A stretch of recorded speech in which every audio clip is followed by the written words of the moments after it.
Hey everyone, and welcome. Today we are diving into a really powerful tool that helps any organization, whether it's big or small, clearly show the impact it's making. It's called the Logic Model, and trust me, it's an absolute game changer for planning and, actually proving your success.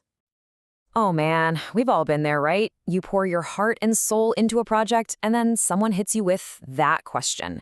It can be a little tough to answer on the spot, especially when you're trying to get funding or report back to your stakeholders.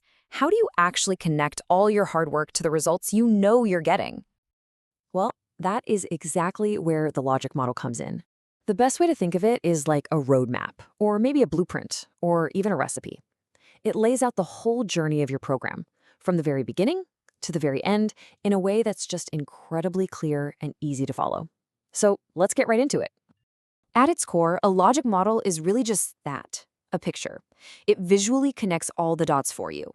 On one side, you've got all the resources you put in, and on the other, you've got the changes you're hoping to create. Here's a quick tip when you're starting out. Don't make it too complicated. Just imagine drawing a line from what you have to what you want to achieve. The model just helps you fill in the steps in between. And it's so versatile. You can use it to design a totally new program from scratch, plan out your evaluations, or build a really powerful case for funders.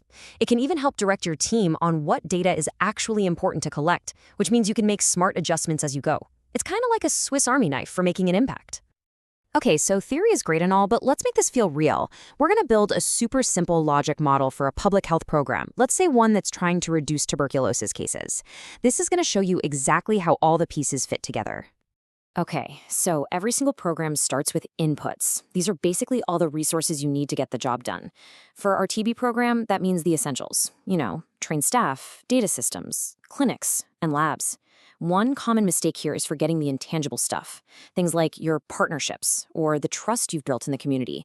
Those are resources too. All right, now you can see how this starts to build. With those inputs, you can start doing your activities. These are the specific actions you and your team are taking. So our team is going to use the clinics and their training to actively identify TB cases, trace contacts, and figure out what's causing local outbreaks.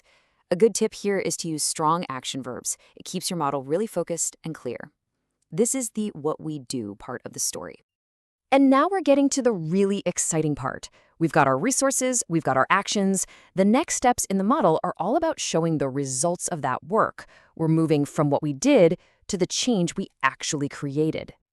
So those activities lead directly to your outputs. Now listen, this is a really important distinction. Outputs are not the final impact. They're the direct, countable products of what you did. In this case, it's the number of people who start treatment and the number of people who finish it. A huge mistake people make is stopping right here and reporting these numbers as success. They're not. They're just the proof that you did the work. And this is what it all leads to, the outcomes. This is the crucial point. Because you had those outputs, people actually completing their treatment, you achieved these bigger, broader changes. You cured people, and that led to a reduction in the community TB rate and ultimately improved public health. This is the so what, the real-world impact. Pro tip, you can even think about outcomes in stages. Short-term changes like knowledge, medium-term like behavior, and long-term changes like health status. Now, you might have also heard the term theory of change thrown around. People often use these two interchangeably, but they actually do slightly different things. And honestly, knowing the difference will really sharpen your strategic thinking. This slide lays it out perfectly.